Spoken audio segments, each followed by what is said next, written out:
paredes. Entonces, hay un tema que habla de las paredes. Entonces, igual, aparte de ese libro, busqué otra cosa acerca de las paredes. Entonces, vamos a hacer primero una introducción con respecto al tema y ahorita tomamos el tema del libro. Entonces, aquí déjenme encontrar leerles lo que encontré aquí de ese tema. Espérenme un minutito. Un minuto. Ya con esto arranco con ustedes. Bien. Ok, este tema de las paredes se refiere a que son cosas que no nos dejan avanzar espiritualmente, que cuando están ahí se presentan y uno quiere crecer, vienen estas paredes en nuestra vida y nos atoran y ya no nos dejan caminar. Todo lo que uno quiere en la vida con respecto a temas espirituales y a temas de Kedusha, pues es que la persona lo que quiere es mejorar su carácter o quiere a veces rezar con más kavaná, o sea, con más concentración, o quiere a veces estar menos reactivos. Por ejemplo, cuando algo sucede, habemos muchas personas que a veces, bueno, yo creo que yo creí que éramos todos, pero aparentemente no es así, que reaccionamos de forma muy reactiva a las cosas que la vida nos presenta. De repente algo te dicen y luego reaccionamos, o a veces queremos buscar más tiempo para estudiar, o queremos ser más pacientes. Entonces hay muchas cosas que la persona siempre quiere lograr. Y eso se llama crecer espiritualmente, que mejoremos en todas esas cualidades que la vida. Pero no sé qué pasa, de repente cuando queremos crecer, siempre decimos, oye, y así. Vamos a hablarlo en temas como con palabras más nuestras. Lo que nos pasa es que hay algo que nos pone como un freno. Digo, yo ahorita ya voy a ser menos reactivo, empiezo a trabajar en ello, de repente viene el freno y nos deja avanzar. Esas son las que podríamos llamar paredes invisibles, que están ahí, que cuando tú vas en tu carretera normal, en tu camino, de repente te topas y chocas con esa pared y no te deja caminar. Y nos detiene justo cuando nosotros estamos pensando que vamos en un buen avance. Ya vamos bien, vamos caminando, vamos viendo cómo tenemos que hacer. De repente, chocas con esa pared y no puedes seguir tu camino. Entonces, ¿qué son esas paredes? Esas paredes, podemos decir que hay dos tipos de paredes. Hay paredes que son bloqueos internos y hay paredes que son bloqueos externos. ¿Qué son los bloqueos externos, internos, perdón, que no nos dejan caminar? Es para que nosotros nos vayamos conociendo. Los bloqueos internos son los que surgen de aquí para afuera, que cuando nosotros queremos hacer algo, de aquí adentro viene algo que no nos deja seguir nuestro camino. Por ejemplo, yo quiero hacer un proyecto y ya estoy listo para hacerlo, está todo listo. Repentinamente viene en mi interior un temor que se llama miedo al fracaso. Es un miedo que siento que lo que yo voy a hacer ahorita tal vez no va a tener éxito. Entonces tal vez pienso que no conviene sacar ese libro, que tal vez no conviene empezar ese nuevo trabajo, que tal vez no conviene lanzar una nueva oportunidad, porque tengo miedo que a la hora de hacerlo voy a fracasar. Tengo miedo, por ejemplo, a veces una persona que está en Shidujim tiene miedo a invitar a alguien o ir a tomar algo con alguien, porque tiene miedo que al final no van a salir las cosas, entonces prefiere decir que ahorita no está listo y no sale. Ese se llama miedo al fracaso, se viene de aquí para afuera.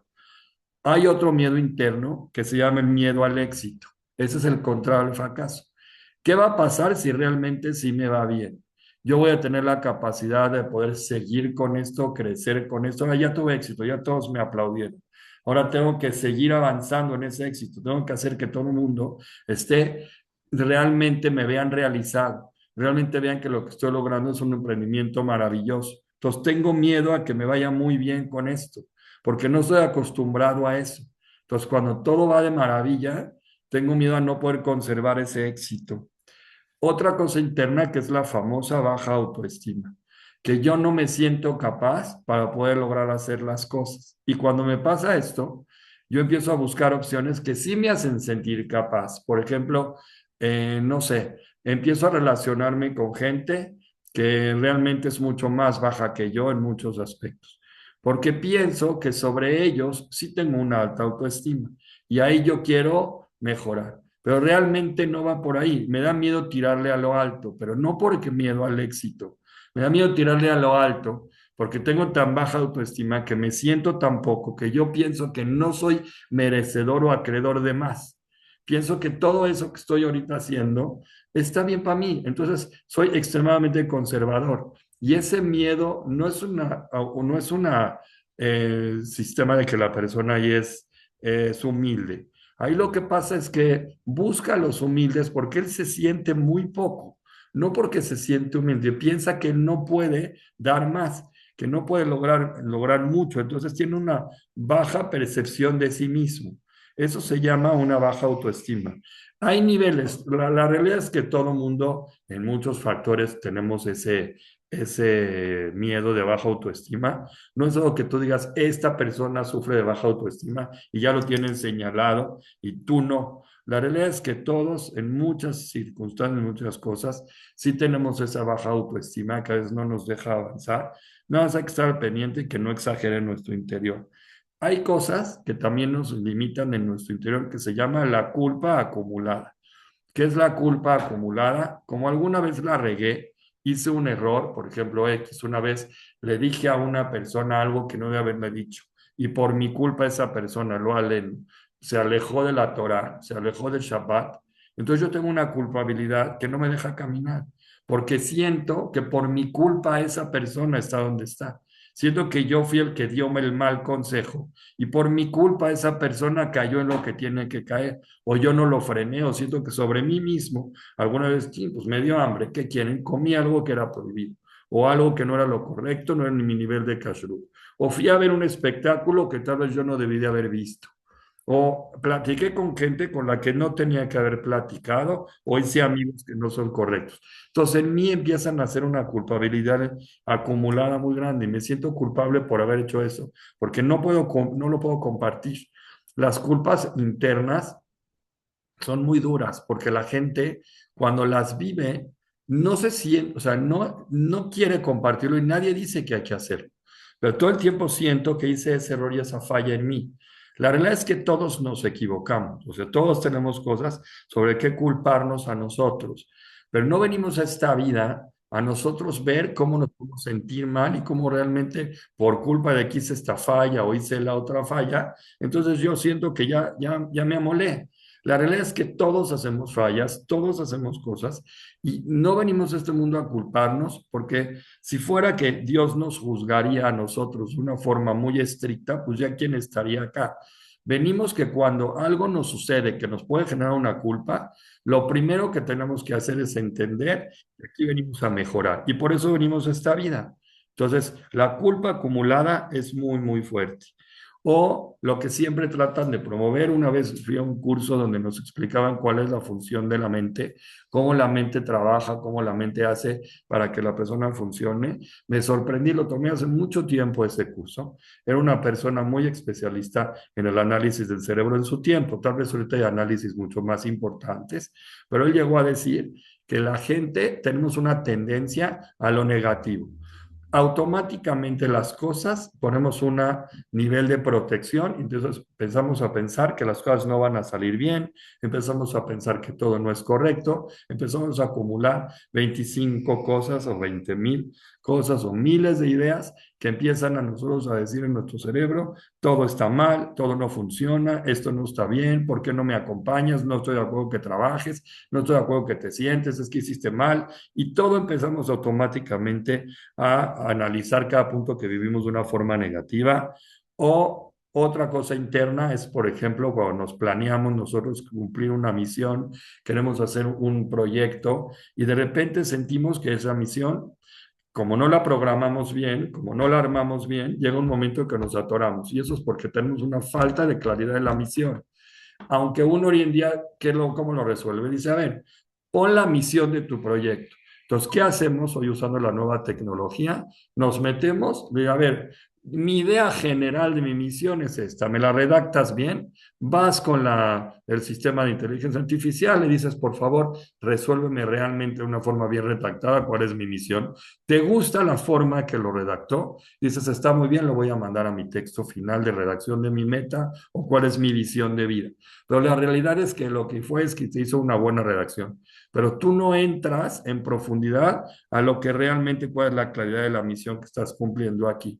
Porque si la tuvieras, sabrías que cada suceso que te viene en la vida y cada cosa que Dios te pone de frente, te vino a ti para cumplir tu propia misión. Y los sucesos no solamente son sucesos que de repente vas en la calle, se te presentó un hoyo y estabas a punto de caer, sino los sucesos son que a veces involucran a otras personas. A veces hay gente que está alrededor, que tienen vivencias que yo no imaginé que iban a tener o que yo las tenía que vivir. Entonces, yo trato de corregir mi situación por lo que está viviendo esa persona, pero mi misión realmente es corregirme a mí. Yo pienso, si lo corrijo a él, todo se va a solucionar. Pero tu misión realmente, ¿dónde viene? A tú ser mejor, a tú pegarte a Dios. Y no tenemos claridad en cuál es la misión que venimos a cumplir aquí. Obviamente, pues siempre nos dicen, todos venimos a cumplir aquí misiones, pero no tenemos clara cuál es la misión que venimos a cumplir en esta vida. No está tan clara, pero ¿qué creen? Hashem nos va poniendo en el camino situaciones que nos van llevando para que de tal forma esas situaciones nos ayuden a entender cuál es nuestra misión. Y entonces eso es una forma que tú te puedes llegar a agarrar ese objetivo. Última cosa que tengo yo escrita en este resumen con respecto a cuáles son esas paredes internas que no nos dejan avanzar, pues es la famosa comodidad o la famosa pereza. Cuando yo tengo oportunidades de hacer algo, tengo tanta pereza por hacerlo porque estoy cómodo donde estoy, que el hecho de tener que esforzarme de más me cuesta.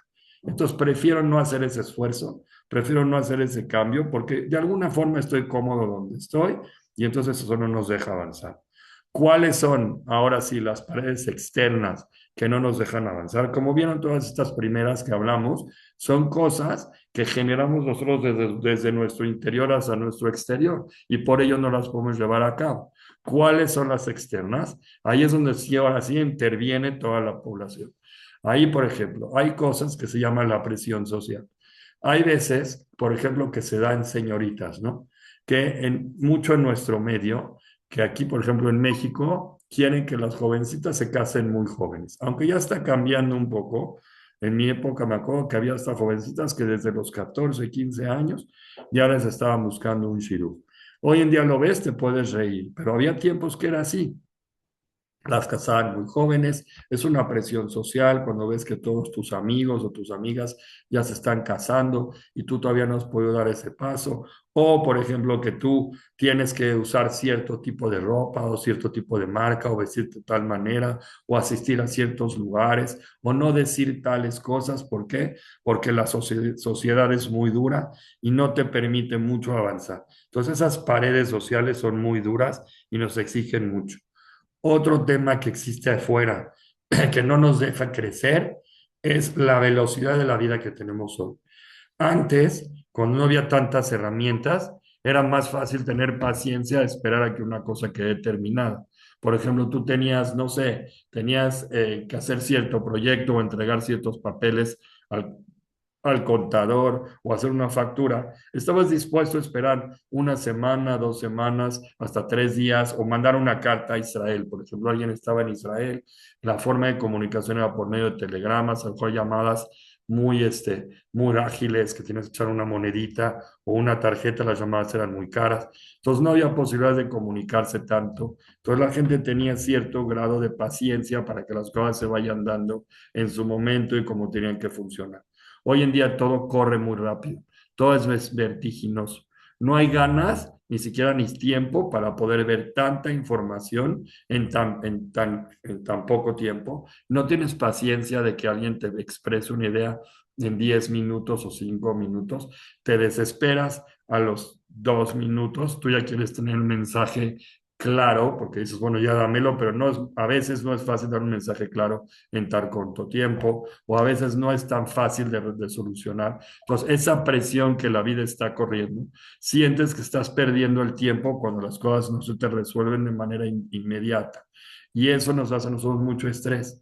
Y esa velocidad de la vida no nos permite hacer avances espirituales, porque los avances espirituales llevan tiempo. Y cuando tienes mucha presión por la vida, que todo va corriendo tan rápido, entonces sientes que tal vez estás llevando demasiado tiempo para poder alcanzar una meta. La más grave tal vez es, por tercera que traigo en la lista, es la dependencia al celular.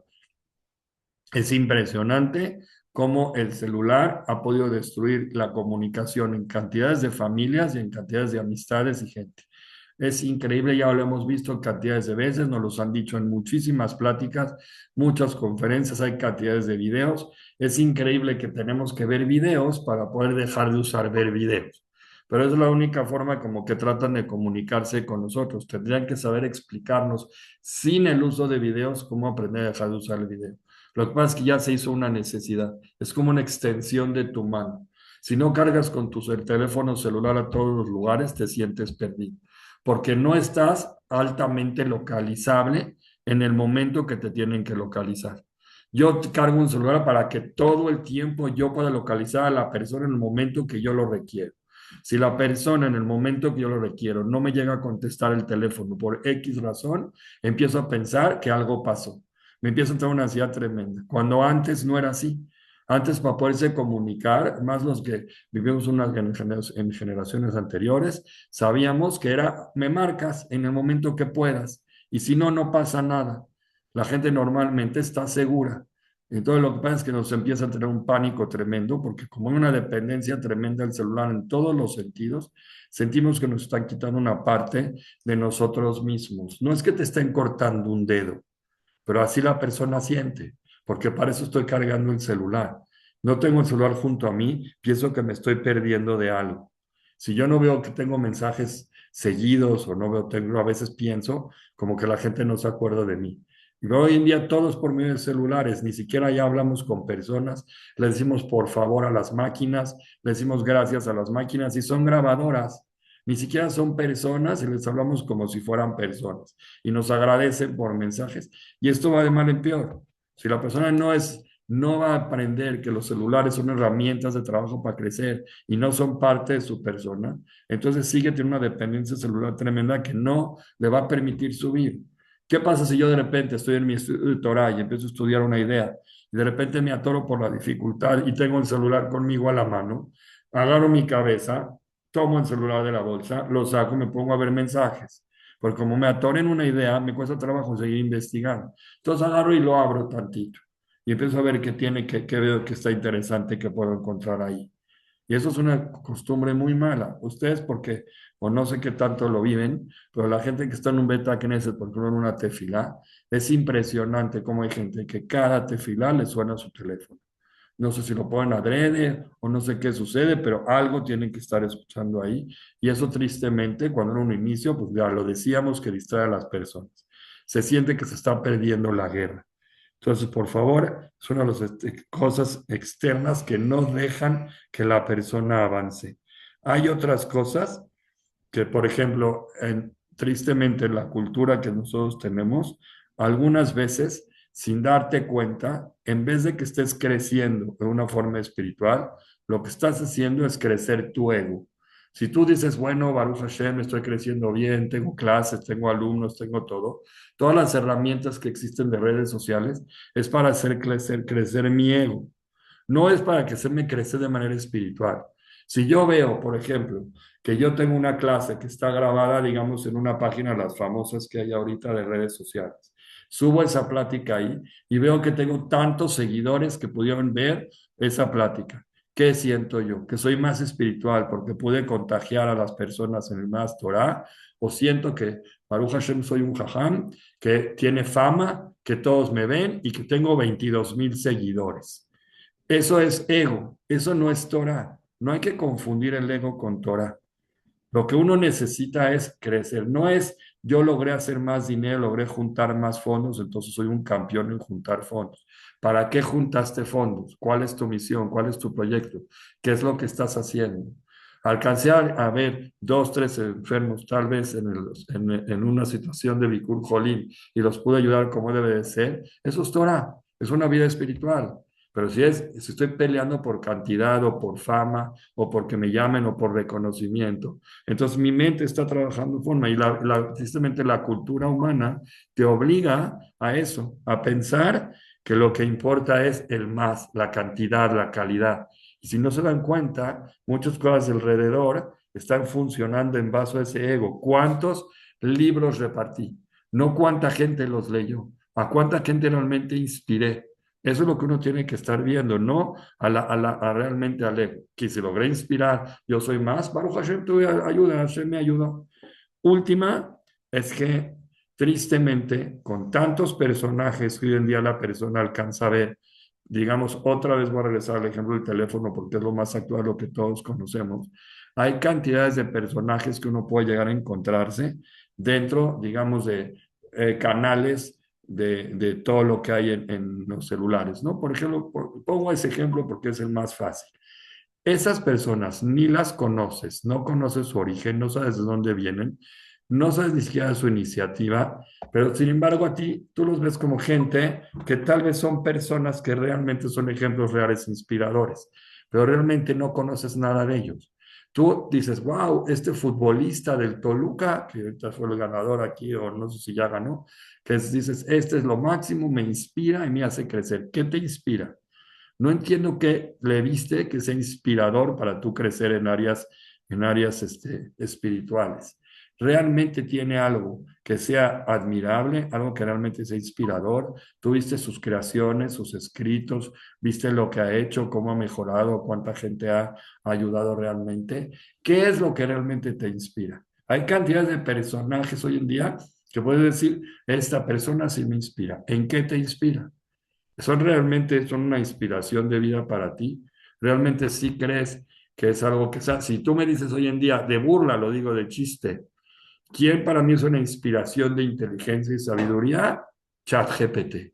Obviamente de chiste lo digo. No es ni siquiera una persona, es una máquina, pero me inspira la sabiduría que contiene. ¿Qué te inspira? No es nada, es una máquina, es un cerebro que guarda información automático, que tiene datos que la gente metió. No es algo inspirador.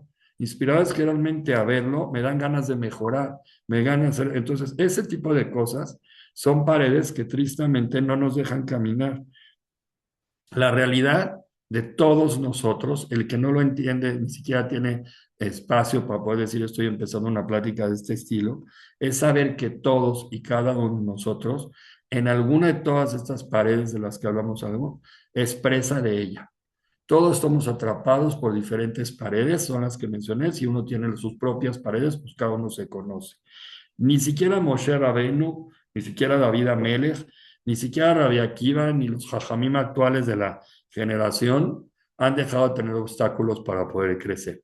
Cada uno de ellos ha tenido sus paredes que no le han permitido subir. De repente, situaciones que los obligan a enojarse, situaciones que los obligan a realmente a no cumplir, situaciones que realmente los obligan a no poder cumplir su función como tal, o tal vez que pueden haber juzgado a otro de otra forma. Entonces, tú tienes que pensar ahora, ¿yo a qué tengo que luchar en mi vida? Yo tengo que luchar a ser una persona que trate de buscar que desaparezcan de mi vida las paredes o aprender a cruzar esas paredes. Si yo estoy buscando cómo lograr que no vengan a mi vida esas paredes, es como tratar de quitar cada uno de los obstáculos del camino sin fin. Porque si el obstáculo, por ejemplo, fue uno de mis hijos, o el obstáculo fue uno de mis hermanos, o el obstáculo fue uno de mis amigos, o tal vez mi pareja, entonces ese obstáculo que diría yo, pues quítame el obstáculo, yo puedo seguir adelante en mi camino. Pero el chiste es ver cómo yo puedo brincar ese obstáculo, cómo lo puedo yo traspasar para poder seguir mi camino y no que me afecte el obstáculo de tal forma que pienso que si desaparece ese obstáculo, mis problemas terminan. Todo el mundo va a tener cantidad de obstáculos y paredes durante su trayectoria de vida, durante su camino que lo van a impedir. ¿Cuántos obstáculos te vas a dedicar tú en tu vida para ver cómo los puedo desaparecer para que no me fastidien? No es mi línea, la gente no tiene que estar buscando cómo hago para romper obstáculos. La línea de vida es cómo yo puedo aprender a cruzar esos obstáculos. Ahora, eh, ¿por qué estas paredes de repente aparecen? Ya dijimos que deben de estar ahí. Acá trae, según este análisis, trae tres cosas que podrían ser que de manera científica o estudiada, ¿por qué podría ser que vienen las paredes? Obviamente que el análisis de la Torah es entender que esas paredes Boreolam no las pone, porque Hashem es el que espera que nosotros demos cambios y Él está esperando que nosotros nos corrijamos y alcancemos a cumplir nuestra misión y que tomemos consejo real de cómo poder hacerlo y empezamos a entender lo que está escrito para ver cuál es la forma. Eso es una de las cosas que, según entendemos en base a la emuná y a la fe y a todo lo que estudiamos en la Torá, que es la forma correcta para poder atacar esas paredes. Otras situaciones que hablan ya a un nivel más estudiado es, cuentan o dicen que en el mismo cerebro, cada uno de nosotros tiene una cosa que se llama una amígdala.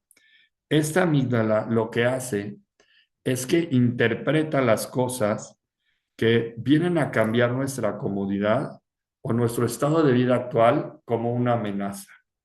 Digamos que ahora la persona va a cruzar un río y tiene un río de frente. Entonces, la amígdala le dice al cerebro, no cruces el río. Lo primero que le dice, trata de no cruzar, porque si tú lo cruzas, estás tomando un riesgo. Y yo, mi trabajo es, te dice el cerebro, es protegerte. Entonces, a la hora que tú cruces ese río, a la hora que tú decidas cruzar el río, te estás poniendo en peligro, te dice el cerebro. Y yo no puedo permitir que tú te pongas en peligro. Entonces, cada cosa que tú vas a cambiar de tu estado de vida actual, que ahorita estás seguro, mi trabajo, te dice la amígdala, es protegerle a ti.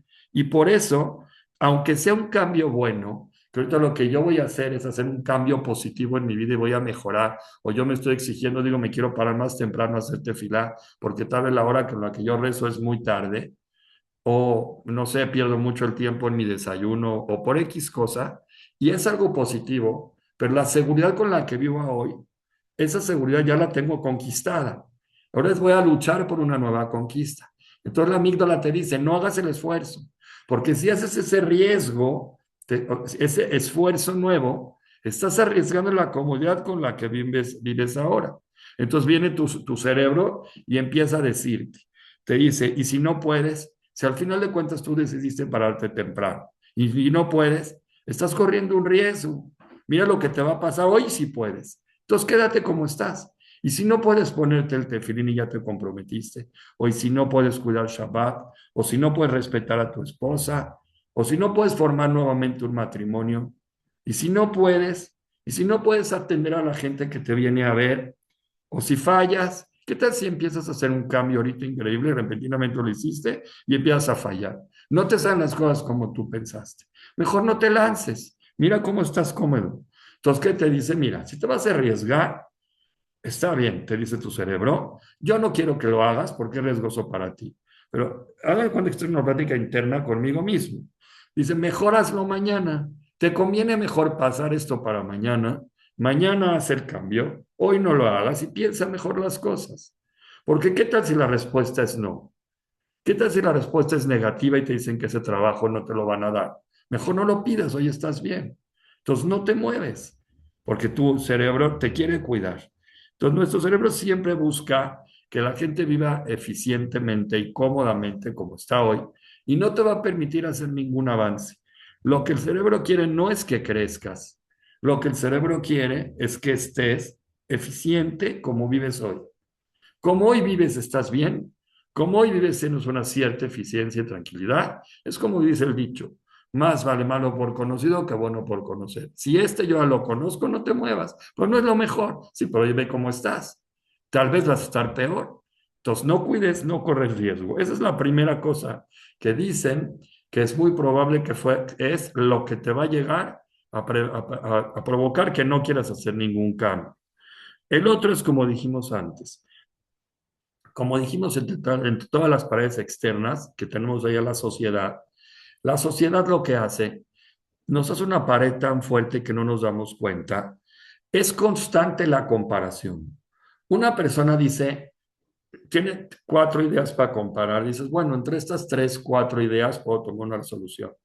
Pero hoy en día, como a una abundante lluvia de ideas y lluvia de personalidades, lluvia de trabajos, entonces tu decisión se vuelve mucho más amplia. Ahora tienes que decidir entre 4, 5, 10, 15, entre 30 cosas. Tienes que decidir entre muchas cosas, expectativas que la vida te presenta. Y esas decisiones te hacen conflicto en tu cabeza. Aparentemente tú empiezas a compararte. Si esta persona lograra hacer este paso, la sociedad te compara. Mira este cómo está. Mira este cómo le fue. Entonces tú socialmente empiezas a ver las comparaciones sociales. Y eso te vuelve loco, porque la comparación social no te deja caminar. Porque aunque la sociedad, Baruch Hashem, existe para algo positivo y ayudarnos a crecer, pero a veces también nos limita y no nos los permite. Y aparte, como dijimos antes, el hecho de que todo tiene que ser una respuesta inmediata, no tenemos paciencia para que las cosas resulten y tomen su tiempo. El hecho que también hoy todos nos los ofrecen por medio de imágenes, no importa, es increíble. Yo puedo tener una conferencia preciosa sobre un tema increíblemente profundo, pero no tengo imágenes atractivas. En mi conferencia tiene una tendencia a ser aburrida, porque lo que la gente está buscando es los cambios de fotitos que se dan en las imágenes. Si me presentan un señor corriendo, saltando edificios, en cierto tema que estoy hablando, te digo, no eres un superhéroe. Y en el instante que hablo contigo, te digo que no eres un superhéroe, te pongo la escena de Superman volando ahí o alguna persona brincando entre los coches. Entonces yo pienso que está interesante la conferencia por las imágenes que me presenta, es pura mercadotecnia. Te vende la información, pero por las imágenes que presenta. Entonces, en vez de observar el contenido, observas las imágenes. Y eso es una cosa que es tremendamente duro, porque el contenido es más fuerte. La gente que aprende a ser auditivo y estás en una clase, lo mejor es oírla si quieres sentado y de puro audio. Pues yo favorezco muchísimo más ese tipo de cosas, porque las temas visuales, tengo que buscar imágenes que se adapten a lo que yo dije. O a menos que estés pasando una escena de algo vivido real, que eso tendría que tener sus ajustes. Pero la realidad es que en las imágenes que te presentan no sé, ni siquiera son las imágenes reales que está viviendo esa persona. Es como cuando, por ejemplo, te quieren llegar a vender que tomes cierto tipo de bebida alcohólica. ¿Qué imágenes te venden? Te meten gente contenta, bailando, alegre, bueno, un buen ligue, gente bonita. Entonces te enseñan en las imágenes cosas sensacionales, cuando la realidad es que puede ser que lo que es que hay una patrulla atrás afuera esperándote con un alcoholímetro para ver si realmente eres capaz de manejar y te pones necio porque la persona está extremadamente borracha o puede llegar a agredir al de al lado que ni conoce y meterse en una escena de vergüenza. Pero eso no te lo van a enseñar en una imagen, porque lo que quieren es venderte el producto. Y entonces la imagen engaña, el audio no tanto. Es mucho más difícil modificar una conferencia de audio, aunque hoy en día tal vez también es muy fácil, no conozco las herramientas, pero en día, hoy por hoy, las imágenes te engañan muchísimo. Te enseñan que lo que vale es lo que te enseño y no lo que es realmente lo que te estoy vendiendo. Como dijimos también, las mismas redes sociales que están buscando que la gente te ponga una manita poniendo así, es un gran negocio. Porque esas manitas te hacen ver que lo que dijiste fue efectivo. Cuando lo que les gustó fue cómo les enseñaste la foto de un tigre persiguiendo un canguro en la serie. Y está muy bonita la escena o cosas así, cosas irreales. Entonces, ahora, otra cosa que también está muy acostumbrada a la sociedad que nos pone en una pared es que cuando alguien hace una cosa espiritual enorme, es un evento muy bonito que puede despertar el estilo de las personas. Tristemente, todos estamos enfocados en la ganancia económica. ¿Cuánto ganaste por haber hecho este evento? ¿Cuánto te van a pagar? ¿Quién te va a pagar? ¿De dónde vas a ganar el dinero? Si lograste hacer dinero, tu negocio fue efectivo. Si no hiciste suficiente dinero, aunque hayas hecho una cosa hermosa, hayas construido el mejor Betacneset, hecho algo muy institucional, que haya logrado reunir a los corazones de las personas y hacer Ahdut en Israel. Pero todo está reflejado en costo-beneficio. Si no se cobra o no se gana dinero, el trabajo no está bien. La mejor psicóloga, el mejor doctor, el mejor dentista, todos los mejores trabajadores están costeados por dinero. Y no se costea, no, entre más caro cobra, pues es mejor. Y así es como queremos manejar la línea de valor. O sea, celebrando nada más lo que es el dinero, la cantidad ahorrada, cuando sabemos que el dinero es algo que tiene un tope y va a llegar hasta un límite y hasta donde llegó, llegó. Y eso genera un tipo de cárcel emocional, porque nosotros sentimos con respecto a la sociedad que tenemos que ser perfectos para empezar algo. ¿Quién es perfecto al comienzo? Nadie. Y como no lo somos, pues entonces nunca empezamos. Y la última cosa tal vez es la que dijimos, que es lo que dijimos que afecta en el interior, que las heridas que una persona llegó a vivir en su vida, que Baruch Hashem, a nadie nos falta, porque pues, todos hemos tenido ciertas heridas que uno no sabe y uno no las comenta y no las cuenta, como las críticas o los rechazos, o que cierto profesor a lo mejor siempre buscaba los defectos, o ciertos compañeros, o los sistemas de burla y así, todos los fracasos, o todas las expectativas que otros sí alcanzan a lograr y tristemente pues no es tu área, porque tú puedes ser que seas una persona extremadamente artística y no tuviste un crecimiento óptimo en el área de matemáticas, entonces te hacen sentir que no sabes, cuando realmente sí sabes, pero no es tu área de crecimiento. Entonces, toda la psicología moderna te dice a esto, lo llama esto una memoria emocional. El hecho que tú tengas ahí tus experiencias previas, pasadas, que no te dejan avanzar, es como un trauma que tienes ahí en tu memoria que no te deja moverte. Y entonces el cuerpo guarda esos recuerdos como si fueran paredes y no te deja caminar. Ahora, ¿qué hacemos? Entonces, todo esto que dijimos antes, dice que está escrito que en la ciencia moderna, eh, cuando una persona logra decirle a su cerebro, como dijimos al principio, que te va a proteger, que este cambio fue bueno, y empezamos a hacer estos cambios de manera repentina, práctica, y empieza a hacer una nueva adaptación a nuestra vida, el mismo cerebro empieza a cambiar físicamente según lo que empezamos a pensar. Y si empezamos a repetir estas acciones de cambio, el cerebro ya las toma como unas acciones seguras y ya las adapta para que ya te diga dar el siguiente paso. Eso significa que ninguna pared es permanente. Si yo soy inteligente para ir brincando esas paredes, cruzo contra la primera y me porto inteligente para poder atacar esa primera pared o esa segunda pared o la tercera, mi cerebro ya lo va adaptando como parte de mi vida y ya va entendiendo que así es como vivo yo y lo veo como un hábito, lo veo como algo común. Y hay que saber realmente que todos esos hábitos pequeños empiezan a formar cambios neuronales en nuestro cerebro. Empieza a ver que nuestro cerebro empieza a formar nuevas neuronas de protección. Entonces, una cosa clave es hacer eso, empezar a hacer los cambios de manera paulatina, que el cerebro se sienta seguro, que sienta que lo que estamos haciendo no te pone en riesgo. No pasa nada si de repente leo un texto más, ni siquiera invierto 5 minutos más en mi estudio, eso no pasa nada. Y le empiezas a enseñar a tu cerebro que eso realmente no pasa nada. Es como empezar a caminar. Entonces, todo el hecho de hacer pequeñas acciones repetidas va a empezar a hacer un impacto mucho mayor en ti que hacer esfuerzos gigantes. Si tú empiezas a hacer pasos pequeños, por ejemplo, ahorita, digo, yo quiero empezar a comer kasher X, no tengo un cierto nivel de kasher que yo manejo hoy. Quiero ahora manejar un nuevo nivel de kashrut. Pero lo que voy a hacer es eso. Empiezo a meter de a poco ese nuevo nivel de kashrut.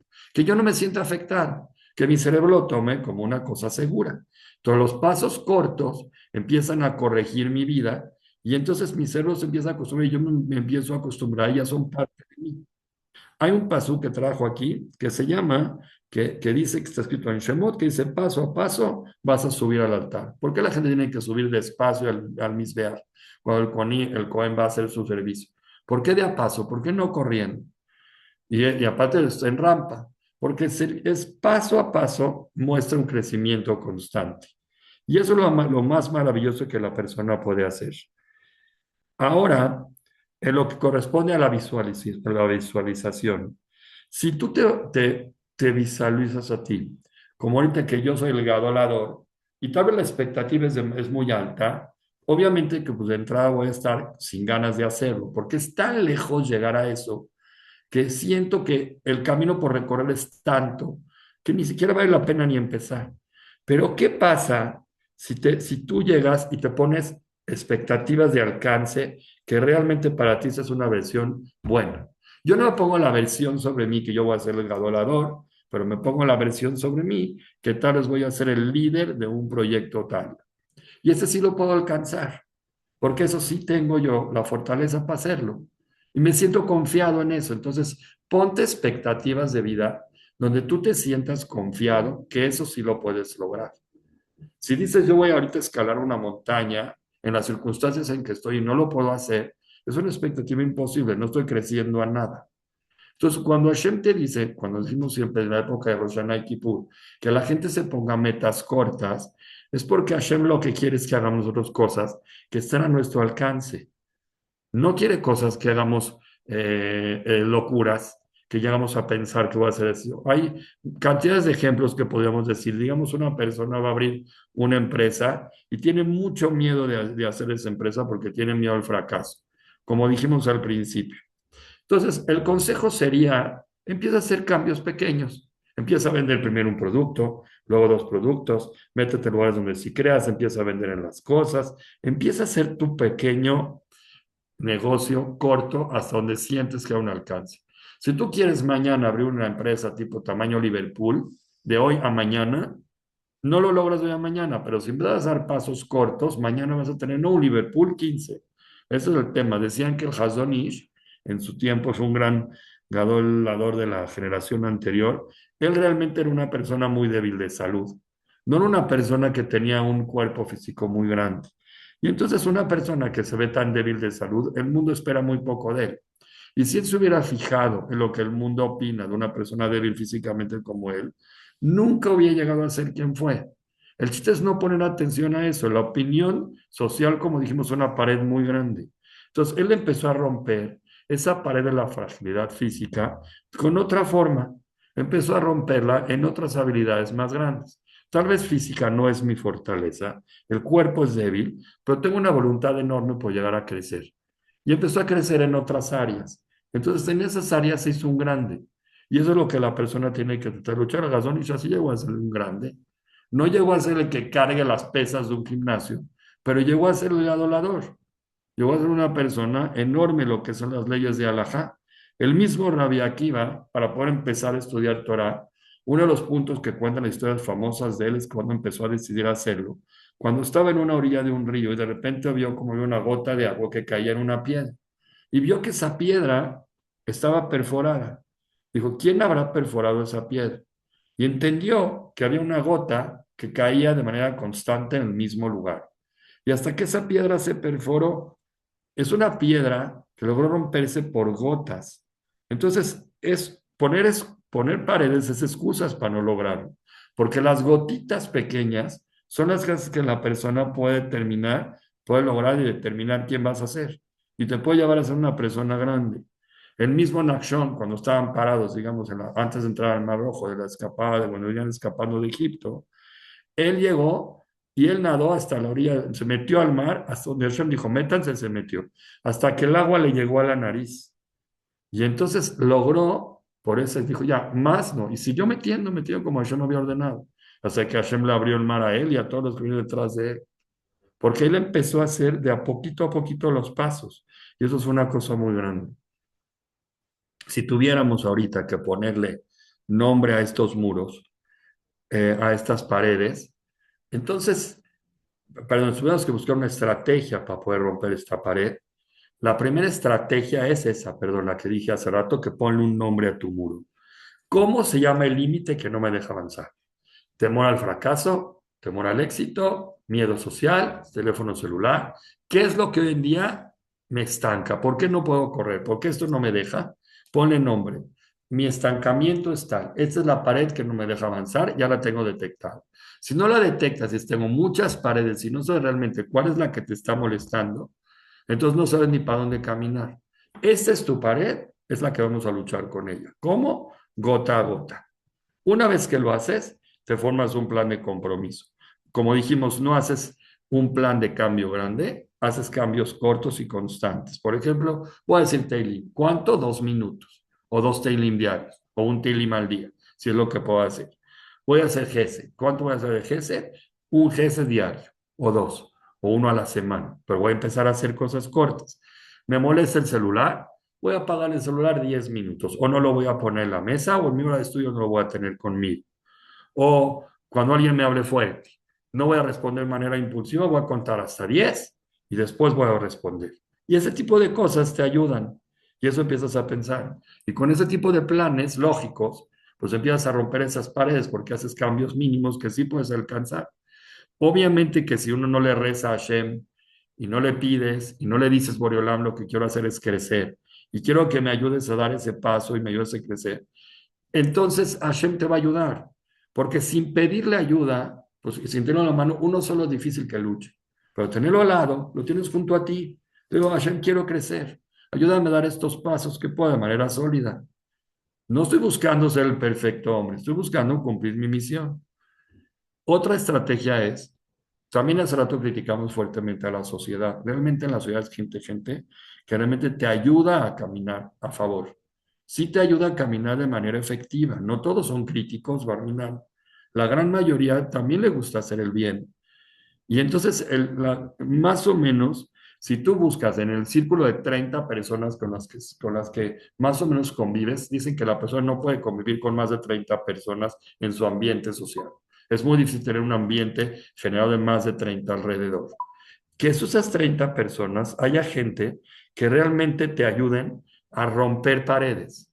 Que me conviene esta persona en mi círculo de las 30 personas que constantemente veo porque esas personas que están en mi grupo, en mi ambiente, son las que van a ayudar a crecer. Entonces, acércate y busca gente que realmente sean inspiradoras, que te ayuden a crecer. Como dijimos, pues la emuna es la cosa básica. Como dijimos antes, pues, hay que pedirle a Boreolam y esas son cosas que te ayudan. Una conclusión al tema. Podemos decir así, regresando a todo el tema que hablamos hoy. Todos nosotros, como lo dijimos, todos tenemos paredes. Todos sufrimos este problema. Todos tenemos dolores, todos tenemos miedos, todos tenemos traumas. Pues analiza tus ideas, todos tenemos. Entonces, no te sientas un bicho raro que de repente tienes dolor por algo. Tú porque lo tienes, pero no todo el mundo, todos lo padecemos en cierto nivel. Tú tienes miedos, todos los alrededor también tienen, no te lo expresan, pero están asustados de muchas cosas. Todos tenemos traumas, todos tenemos pereza, muchas veces no queremos hacer las cosas. Todos estamos aprisionados por la sociedad, a todos nos falta inspiración, todos tenemos hábitos negros o negativos que hacemos, pero la verdad es que no vivimos en este mundo, nosotros no vivimos en este mundo de una forma que tenemos que estar atrapados siempre detrás de los muros. Nosotros vivimos aquí para romper esos muros, para superar esos muros, para elevarnos, para ver que el alma realmente es más fuerte que cualquier obstáculo.